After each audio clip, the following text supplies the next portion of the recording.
Hello दोस्तों, टमाटर लाल channel में आपका स्वागत है।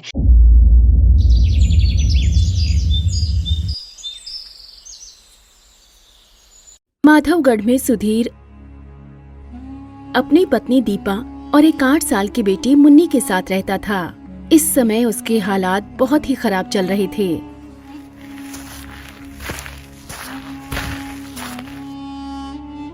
मुन्नी की तबीयत बहुत खराब है। आप आज अगर ठीक से पैसे कमाकर नहीं लाए तो रात तक और बिगड़ सकती है। दीपा, तुम फिक्र मत करो। आज मैं पूरे दिन मेहनत करके अच्छे पैसे कमा कर लाऊंगा। तुम शाम होने तक वैद्य जी को बुला लाना। ये कहकर सुधीर ने कुल्हाड़ी उठाई और जंगल में पहुंचा। एक मोटा सा पेड़ देखकर उसने लकड़ी काटना शुरू किया। हे भगवान, आज मेरा काम अच्छे से करवाना, जिससे मैं मुन्नी की दवाई ला सकूं और घर में अच्छा खाना भी बनवा सकूं। इस तरफ राजा भानु प्रताप के महल में राजकुमारी स्वर्ण प्रभा का स्वयंवर चल रहा था। कई राजकुमार वहां पधारे हुए थे। तभी राजकुमारी हाथ में एक पोटली लिए हुए सामने आई। वाह, राजकुमारी कितनी खूबसूरत है। सभी राजकुमारी की खूबसूरती देखकर दंग रह गए। राजकुमारी, आपके हाथ में वरमाला होनी चाहिए। ये पोटली आप किस लिए लाई हैं? आप सभी यहाँ हमसे विवाह करने के इरादे से आए हैं। हम आपके आभारी हैं, लेकिन हम अपने वर का चयन सिर्फ उनके चेहरे को देखकर नहीं कर सकते। तो आप क्या चाहती हैं राजकुमारी? साफ साफ बताइए। तभी राजकुमारी ने उस पोटली को खोला तो उसके अंदर एक नील यानी नीला हीरा रखा हुआ था। ये नील हमारे दादाजी ने हमें दिया था। इसके जैसा दूसरा नील आज तक किसी ने नहीं देखा। आप सभी राजकुमारों में से जो भी ऐसा दूसरा हीरा लेकर आएगा, हम उसी से अपना विवाह करेंगे। राजकुमारी की बात सुनकर सभी राजकुमारों के चेहरे उतर गए और वो सभी वहाँ से उठ खड़े हुए। लेकिन राजकुमार विक्रांत अभी भी अपनी जगह पर ही बैठे हुए थे। राजकुमारी, हम आपको पाने की एक कोशिश जरूर करेंगे। ये हीरा आप हमें दे दीजिए। राजकुमारी ने मुस्कुराते हुए वो हीरे की पोटली विक्रांत को थमा दी और राजकुमार विक्रांत उनसे विदा लेकर महल से निकले। काफी दूर चलने के बाद उसको एक बाबा नजर आए जो जमीन से 2 फीट ऊपर हवा में बैठे थे। धन्य हो बाबा। उसकी बात सुनकर बाबा ने अपनी आंखें खोली और धीरे धीरे नीचे आ गए। कहो राजकुमार, क्या चाहते हो? बाबा, मुझे राजकुमारी स्वर्ण प्रभा से प्रेम हो गया है और मेरी उनसे शादी तभी हो सकती है जब मैं उनको इस हीरे के जैसा दूसरा हीरा लाकर दूंगा। ये कहकर राजकुमार ने पोटली खोली। बाबा ने अपनी आंखें बंद की और कुछ देर ध्यान मग्न रहे। उसके बाद उन्होंने आंखें खोली। यहाँ से उत्तर दिशा में निकल जाओ। तुम एक घने जंगल में पहुंच जाओगे। उसके बाद उसी जंगल में एक ही जगह खजूर के 3 पेड़ हैं और उन्हीं तीनों पेड़ों के ठीक सामने गुफा नजर आएगी। उस गुफा के अंदर आज तक कोई नहीं जा पाया। कहते हैं, जिसने अपने जीवन काल में ना झूठ बोला हो, ना कभी किसी का बुरा किया हो, ना कभी किसी को हानि पहुंचाई हो, सिर्फ वही उस गुफा के अंदर जा सकता है। उस गुफा के अंदर तुमको ठीक ऐसा ही हीरा मिलेगा, लेकिन उस हीरे की रखवाली एक दानव करता है। हीरे को लेकर जैसे ही तुम गुफा से बाहर निकलोगे तो वो दानव तुम पर हमला करेगा। उसे युद्ध में हराने के बाद ही तुम वहां से हीरे के साथ जिंदा आ सकते हो, अन्यथा तुम्हारी मौत तय है। आपका बहुत बहुत शुक्रिया बाबा। राजकुमार खुश होता हुआ आगे बढ़ गया। काफी देर तक आगे चलने के बाद उसको खजूर के 3 पेड़ नजर आए। वो रहे 3 पेड़। शायद उन्हीं पेड़ों के सामने वो गुफा होगी।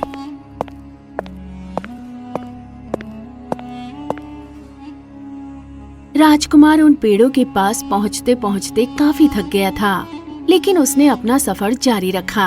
वहाँ जाने पर उसे एक गुफा का मुंह नजर आया। शुक्र है भगवान का, मुझे गुफा भी मिल गई। राजकुमार जल्दी से गुफा की तरफ भागा, लेकिन उसके करीब जाते ही वो गुफा के मुंह से टकराकर पीछे आ गिरा। अरे, मैं इसके अंदर क्यों नहीं जा पा रहा? ऐसा लगता है जैसे यहाँ कोई अदृश्य दीवार है। तभी उसे बाबा की कही बात याद आई। अरे बाप रे, मैंने तो बचपन में पिताजी से बहुत झूठ बोला है। मैंने कई जंग में सामने वाले शत्रु को हानि भी पहुंचाई है। शायद इसी वजह से मैं इसके अंदर नहीं जा सकता। राजकुमार बुरी तरह निराश हो गया। पास ही उसे एक कुआं नजर आया। प्यास के मारे मेरा गला सूख रहा है, थोड़ा पानी पी लेता हूँ। राजकुमार उस कुएं के पास गया। वहाँ उसको फिर से वही बाबा बैठे हुए नजर आए। अरे बाबा, आप यहाँ क्यों? गुफा के अंदर नहीं गए? बाबा, गुफा के अंदर जाने की योग्यता जो आपने बताई थी वो मुझ में नहीं है। ठीक है, मैं तुम्हारी मदद कर देता हूँ। ये कहकर बाबा ने एक बार फिर से आंखें बंद की और फिर आंखें खोलकर बोले, यहाँ से वापस उसी जंगल में जाओ।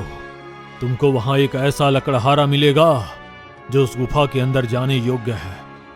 आपका बहुत बहुत शुक्रिया बाबा। राजकुमार फिर से जंगल की तरफ रवाना हुआ और वहाँ उसको सुधीर लकड़ी काटता हुआ नजर आया। कितनी थकावट हो रही है, लेकिन आज अगर मैंने 3 दिन का काम एक ही दिन में नहीं किया तो मुन्नी का इलाज नहीं करवा पाऊंगा। ये मुन्नी कौन है? अरे, आप तो कोई राजकुमार लगते हैं। हाँ, मैं राजकुमार गौरव हूँ। तुम बताओ, किस मुन्नी की बात कर रहे थे? मुन्नी मेरी 8 साल की बच्ची है। उसकी तबीयत बहुत खराब है, इलाज के लिए पैसे भी नहीं हैं, इसलिए अपनी हिम्मत से ज्यादा मेहनत कर रहा हूँ। राजकुमार को सुधीर का चेहरा देखकर दया आ गई और उसने सुधीर की बेटी को देखने का प्रस्ताव रखा। लेकिन अगर मैं अभी आपको उससे मिलाने ले गया तो काम छोड़ना पड़ेगा, फिर मैं पैसे कैसे कमाऊंगा? तुम उसकी फिक्र मत करो, तुम एक राजकुमार के सामने खड़े हो। ये सुनकर सुधीर राजकुमार को अपने घर की तरफ ले गया। उसकी बच्ची पलंग पर पड़ी थी और पास ही वैद्य जी खड़े थे। अच्छा हुआ आप आ गए। देखिए, मुन्नी की तबीयत बहुत खराब है। मैंने वैद्य जी को भी बुला रखा है। आप पैसे देकर मुन्नी का इलाज करवाइए। सुधीर, तुम मुझे फिलहाल कुछ पैसे दे दो तो मैं इसकी दवा कर दूं। बाकी रोजाना दवाई लेने आ जाया करना। ये सुनकर राजकुमार ने वैद्य जी को सोने के सिक्कों की एक थैली दी। हे भगवान, सोने के सिक्के? हाँ, अब मुन्नी के इलाज में कभी कभी मत आने देना।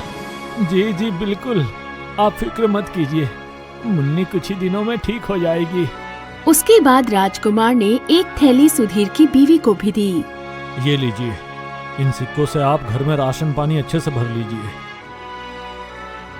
सुधीर और उसकी पत्नी ने राजकुमार के आगे हाथ जोड़ लिए और उसका खूब धन्यवाद किया। सुधीर, अब तुम मेरे साथ चलो, मुझे तुम्हारी मदद की जरूरत है। राजकुमार, आपने मेरी इतनी बड़ी परेशानी दूर कर दी, अब आप जो कहेंगे मैं करूंगा। राजकुमार सुधीर के साथ अब वापस उस गुफा पर पहुंचा और उसे वो हीरा दिखाते हुए बोला, ये देखो, इस गुफा के अंदर तुमको जाना है और इसके अंदर से एक ऐसा हीरा लेकर बाहर आना है। हे भगवान, ये तो एक कीमती नील है। ये भला इस गुफा में कैसे हो सकता है? वो सब बाद में बताऊंगा, तुम बस जल्दी से इस नील को गुफा के बाहर लेकर आओ। सुधीर मध्यम कदमों के साथ उस गुफा के अंदर दाखिल हो गया। सुधीर तो आसानी से अंदर चला गया, इसका मतलब ये वाकई में भला इंसान है। भगवान इसकी रक्षा करना। कमाल है, गुफा में जितनी अंदर कदम बढ़ा रहा हूँ उतना ही इसमें अंधेरा बढ़ने के बजाय कम होता जा रहा है।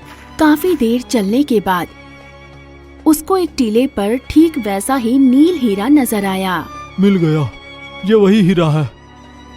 सुधीर जैसे ही उस हीरे की तरफ बढ़ा तो एक विशाल सांप उसके सामने आ गया। रुक जाओ, तुम इतनी आसानी से इस हीरे को नहीं ले जा सकते। नागदेव, मैं यहाँ किसी लालच के चलते नहीं आया। मुझे ये काम उस राजकुमार के लिए करना है जो बहुत ही दयालु और अच्छे स्वभाव के व्यक्ति हैं। इसे लेने के लिए तुमको एक पहेली का जवाब देना होगा। बताओ, मेरे पास शहर है लेकिन घर नहीं, मेरे पास पहाड़ है लेकिन पेड़ नहीं, मेरे पास दरिया है लेकिन मछली नहीं। बताओ मैं क्या हूँ? सुधीर ने कुछ सोचा और जवाब दिया, एक नक्शा जिसमें शहर होता है लेकिन घर नहीं, पहाड़ होते हैं लेकिन पेड़ नहीं, एक नक्शे में दरिया होता है लेकिन मछली नहीं। सही कहा, तुम्हारा जवाब एकदम सही है। अब तुम इस हीरे को ले जा सकते हो। तभी वो नाग वहाँ से गायब हो गया। सुधीर ने खुश होते हुए हीरा उठाया और गुफा के मुंह की तरफ बढ़ गया। तभी उसे पीछे से एक भयानक हंसी सुनाई दी। तुम इस हीरे को इतनी आसानी से नहीं ले जा सकते। हे भगवान, अब ये किसकी आवाज है? सुधीर चीखता हुआ गुफा के मुंह की तरफ भागा। राजकुमार को सुधीर के चीखने की आवाज आई तो वो डर गया, लेकिन वो गुफा के अंदर नहीं जा सकता था। सुधीर, तुम ठीक हो? सुधीर जैसे ही गुफा से निकला तो उसके पीछे एक दानव भी गुफा से बाहर आया। हे भगवान! सुधीर राजकुमार के पीछे छिप गया और तभी राजकुमार ने अपने धनुष में तीर साधकर दानव पर चलाया। लेकिन दानव ने तीर उस तक पहुंचने से पहले ही अपने जादू से नष्ट कर दिया। मैं कोई इंसान नहीं हूँ जो तुम मुझे इस साधारण तीर से मार दोगे। जल्दी से मुझे हीरे दे दो वरना मैं तुमको खत्म कर दूंगा। मैंने बचपन में ब्रह्मास्त्र विद्या सीखी थी। लगता है ये दानव उसी से काबू में आएगा। राजकुमार ने धनुष पर तीर चढ़ाया और आंखें बंद करके एक लंबा मंत्र पढ़ा। तीर से अजीब तरह की रोशनी उत्पन्न हुई। दानव राजकुमार की तरफ बढ़ ही रहा था और इस बार ब्रह्मास्त्र विद्या का तीर दानव के सीने के आर पार हो गया। शुक्र है भगवान का, अब आपका काम हो गया है राजकुमार। क्या अब मैं अपने घर जा सकता हूँ? हाँ सुधीर, तुम अब अपने घर जा सकते हो। धन्यवाद। अब सुधीर अपने घर की ओर चल दिया और राजकुमार दोनों हीरे लेकर महल में पहुंचा। ये लीजिए राजकुमारी, बिल्कुल आप ही के हीरे जैसा दूसरा हीरा।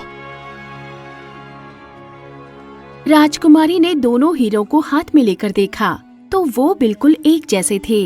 ये देख राजा, मंत्री और सभी दरबारी खुश हुए। वास्तव में आप ही हमारे वर बनने के योग्य हैं। इन दोनों का विवाह हुआ और फिर राजकुमार राजकुमारी को लेकर महल से निकले। उनकी बग्घी के पीछे एक और खाली बग्घी भी आ रही थी। राजकुमार, ये दूसरी खाली बग्घी किस लिए है? इस पर राजकुमार मुस्कुरा दिए। कुछ देर बाद कौन है? सुधीर ने राजकुमार और राजकुमारी को साथ देखा तो वो भावुक हो गया। राजकुमार, आइए आइए। सुधीर, राजकुमारी आज मेरे साथ है तो सिर्फ और सिर्फ तुम्हारी वजह से। अब मैं तुमको इस गरीबी का जीवन व्यतीत करने नहीं दूंगा। राजकुमार, आपके दिए गए सोने से मेरी गरीबी दूर हो गई है। आप फिक्र ना करें। नहीं, तुमको मेरे साथ चलना होगा। तुम और तुम्हारा परिवार अब मेरे राज्य में रहोगे, मेरे महल में एक खास दरबारी बनकर। ये सुनकर सुधीर बहुत खुश हुआ। उस खाली बग्घी में सुधीर और उसका परिवार बैठ गए और दोनों बग्घी राजकुमार के राज्य की तरफ बढ़ गई।